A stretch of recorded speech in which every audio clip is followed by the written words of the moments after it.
Hello and welcome. In this lecture, we're going to be talking about the conditions that we need to meet in order to find a causal relationship between an independent variable x and a dependent variable y that we're studying. After we talk about the basic framework for causal inference, we are going to go over a couple of examples to illuminate those concepts. There's no one right way to understand how we go about finding a causal relationship between variables. The framework that we're going to be talking about here is just one useful way of thinking about causal inference. It's useful to think of there being a couple of different hurdles or conditions that we need to meet in order to be confident that there is a causal relationship between these variables that we're interested in. So the first of these is just whether there is a credible causal mechanism connecting our independent variable and our dependent variable. Can we tell a theoretical story that links those two variables together and speaks to the direction of the relationship between those variables? The second hurdle we're going to talk about is whether there's a possibility of reverse causality. So if our theory says that x causes y, we need to consider whether it's possible that there's a relationship between those variables because y causes x. The third hurdle is whether there is covariation between x and y. So in our data, do we observe these variables trending together? And the fourth hurdle is whether we've controlled for all of the confounding variables that might make an observed association or relationship between our two variables spurious. Let's go over each of these in a bit more detail.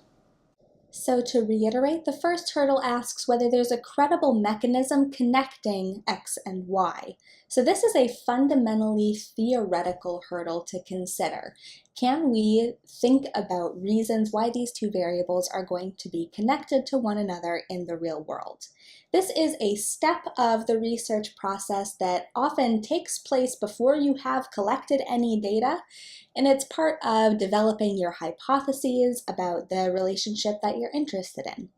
So how does your independent variable x cause your dependent variable y? And why does that relationship between those variables exist?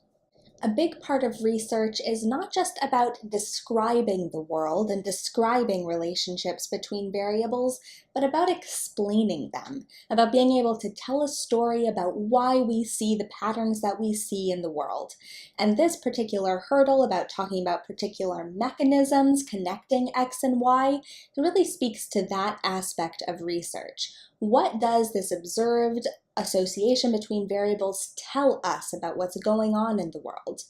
So that's hurdle one, about whether we have a good theoretical reason to believe that x causes y. Hurdle two is related to the first hurdle in that when we are talking about the first hurdle, we're talking about specifically the directional relationship of x causing y. Hurdle two requires us to take into account the possibility that y could cause x. To illuminate this a little more, let's say that the relationship that we're interested in is the relationship between a person's health and their income. So in this case, health is x and income is y. So it's possible that x causes y, that a person's health causes how much money they're able to make. The healthier people are able to maybe work more difficult jobs or work longer hours. They're less likely to miss work as a result of illness. They're more likely to be able to keep their jobs, and therefore, for all of those reasons, good health makes people more likely to be able to make more money. But it's also possible that y causes x, that the income that a person has affects how healthy they are. That when people make more money, they are more likely to have better access to healthcare. They are more likely to live in places with fewer environmental concerns that might negatively impact their health. If they're making more money, you might be able to eat better food. And so those factors related to income cause how healthy a person is. But probably a more likely case is that the causal arrow goes both ways, that x causes y and y causes x. These variables mutually cause one another. So how healthy a person is affects how much money they're able to make, and how much money they make affects how healthy they're likely to be. All of these causal relationships can be going on. Hurdle 2 requires us to think about the direction of the relationship between x and y, as well as the possibility of looping causality, that both variables cause one another. Moving on to hurdle 3, you've probably heard the phrase that correlation is not equal to causation. However, a correlation between the variables that we're looking at is a necessary first step to be able to determine whether there is a causal relationship between those variables. So we need to know whether there is covariation between x and y. If x and y are not correlated to one another, then we can conclude that x doesn't cause y and y doesn't cause x. So correlation between x and y is a necessary but not sufficient condition for finding a causal relationship between these variables. This happens to be the condition that is most easy to verify. Whether there is a correlation between x and y is a mathematical question. You can look at your data and determine whether these two variables are correlated. We have talked a bit about plotting variables together and seeing whether we can visually see whether they trend together. Later in this class, we're going to talk about the mathematical definition of correlation and how we can determine that mathematically or using a program like R. So the condition of correlation is probably the easiest of these hurdles to pass. The fourth causal hurdle is usually the hardest in social science research in particular. The fourth hurdle asks whether we've controlled for all of the possible confounding variables that might make this association between x and y spurious. So these confounding variables are variables that are correlated both with x and with y that can make it look like there's a relationship between x and y when in fact there is not one. So sometimes confounding variables make it look like there is a relationship between x and y, when in fact x and y are completely independent of one another. So we talked about the example of the relationship between the ice cream consumption rate and the violent crime rate, and how both of those variables are driven by this third variable, the temperature outside, and so that makes it look like ice cream consumption and violent crime are related to one another when in fact they are completely independent. However, confounding variables can also be a problem even when x and y really are related to one another. So even when there is a correlation, a true correlation between x and y, either x causes y or y causes x, it's still possible for confounding variables z to make that relationship between x and y look different than it is in reality. So even when x and y are really related to each other, they are really associated, if we don't properly account for possible confounding variables, then we're going to come to wrong conclusions about the exact relationship between those variables. Our inferences will be biased if we haven't properly controlled for confounding variables. This is a really hard hurdle to get over, partly because how do you know if you have thought about all of the possible other variables in the world that might be confounding your relationship between x and y? And in reality, a lot of disagreements between scholars when it comes to evaluating each other's research boil down to this final concern. So frequently a scholar will look at somebody else's work and say, hey, in their model, this researcher didn't control for factor Z, and therefore their inferences are all wrong, their findings are spurious, and we can't trust the results that they have.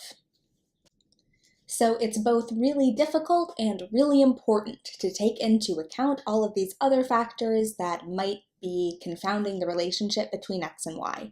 Because as long as there is a case to be made that some z which we didn't take into account is influencing this relationship, it's related to both x and y, then we can't have confidence in our results about the relationship between those two variables.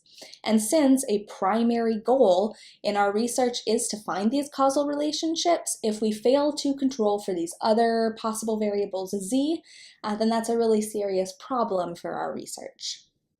Let's consider how we would go through this process of causal inference by talking about a couple of examples. First, how about the relationship between a country's regime type, so whether the country is a democracy, an autocracy, or an anocracy, which is a regime type that has some features of democracy and some features of autocracy. the relationship between regime type and a country's likelihood of initiating a war with another country.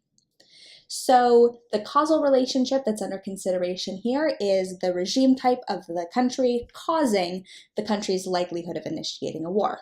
So let's consider our 4 causal hurdles one by one. First of all, we have to tell a theoretical story that talks about the causal mechanism connecting these 2 variables. So one possible theoretical story would be that while autocratic leaders are not constrained by their populations, so they are not accountable electorally to the population of the country, democratic leaders are accountable to the population of a country. And if we think that people in general tend to prefer to not go to war, then perhaps democratic leaders are less likely to start a war because they don't want to anger their populations who would then punish them electorally, whereas autocratic leaders might be more likely to go ahead and initiate the war because they're not concerned about the preferences of the people in their country. So that's our story about a causal mechanism connecting these 2 variables. Our next hurdle is to consider whether there is a reverse causal relationship between these variables. So instead of X causing Y, regime type causing the likelihood of initiating war, we would be talking about Y causing X, so a country's likelihood of initiating war causing the country's regime type. Now, in general, a country's regime type changes less than the country's status of being at war or not being at war. Changing regime type is a little bit harder than going to war usually. So it's a little more difficult to come up with a story about whether the likelihood of initiating war could cause a country's regime type. But this is something that we would need to think about in the course of doing our research. The next thing that we need to talk about is whether there is a correlation between these 2 variables. So in this case, you would just look at the data that you collected about a country's regime type and the country's likelihood of starting a war, and just see if those 2 are correlated. And then the final hurdle that we need to consider is whether there are confounding variables that could be making it look like there is a particular kind of relationship between these variables, when in fact there is not. So what are some variables that could influence both a country's regime type and the country's likelihood of initiating a war? Variables Z that are correlated with both X and with Y. There are a lot of possible confounders that might be influencing this relationship.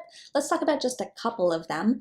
One is how wealthy the country is, so the economic strength of that country. If there is a relationship between economic strength and regime type, so if democracies tend to be richer, for example, and a relationship between how wealthy a country is and how likely that country is to start a war. For example, maybe more wealthy countries are more likely to start wars because they have more resources to put into winning that war.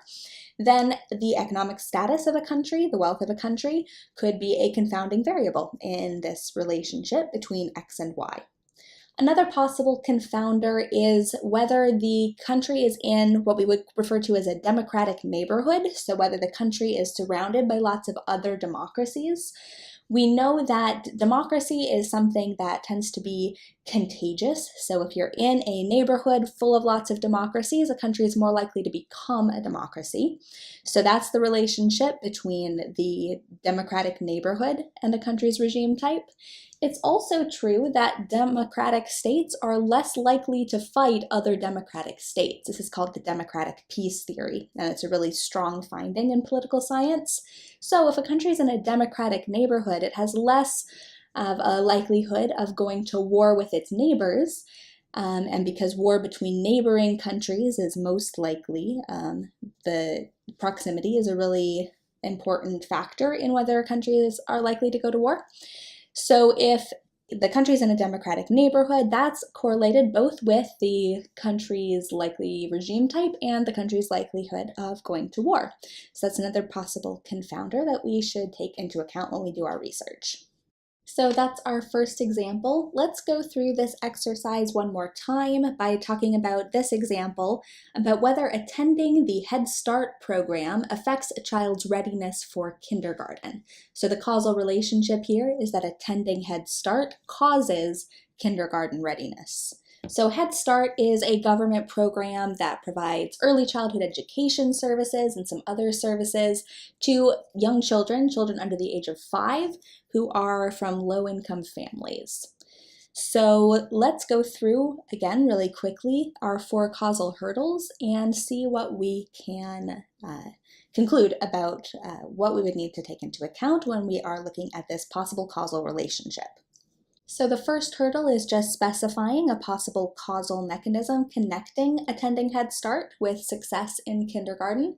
And this causal story is pretty easy to tell. The idea is that kids that attend Head Start have a leg up because they are exposed to some educational material in these pre-K programs. They get used to being around other kids in an educational environment, to listening to teachers, and the parents of those kids also get some resources from the Head Start program that are going to put them in a better position to support their kids when they go on to kindergarten. And all of that makes kids more likely to do well in kindergarten. So that's hurdle 1. Hurdle 2 is we need to take into account the possibility of reverse causality. So does kindergarten readiness affect the probability of a kid attending Head Start? And since these things have a temporal dimension, since kids would attend Head Start before going to kindergarten, that pretty much eliminates the possibility of reverse causality. Whether a child does well in kindergarten doesn't have any bearing on whether that kid went to Head Start before starting kindergarten. The third hurdle is whether there's a correlation between attending Head Start and kindergarten readiness. So this is, again, just a data question. You would look at the data that you have and you would see if there is a correlation between these 2 variables. Then the last thing that we need to consider is confounding variables. So one possible confounder is parental involvement in their child's education. So parents who are very interested in how well their children do in their education are probably going to be more likely to consider signing their child up for a Head Start program, for enrolling in this particular program. And those parents who are really interested in being involved in their child's education are also probably more likely to help their children succeed when they go to kindergarten. So a relationship between attending Head Start and kindergarten readiness might be affected by this third variable, which has to do with the characteristics of the parents of that child. And of course, that is just one of the possible factors that might make a child both more likely to attend Head Start and more likely to be ready for and successful at kindergarten. So that brings us to the end of our lecture on how we go about finding causal relationships between variables. In the next couple of lectures, we're going to be talking about applying these principles and finding causal relationships in experimental studies and in observational studies. So I will see you next time.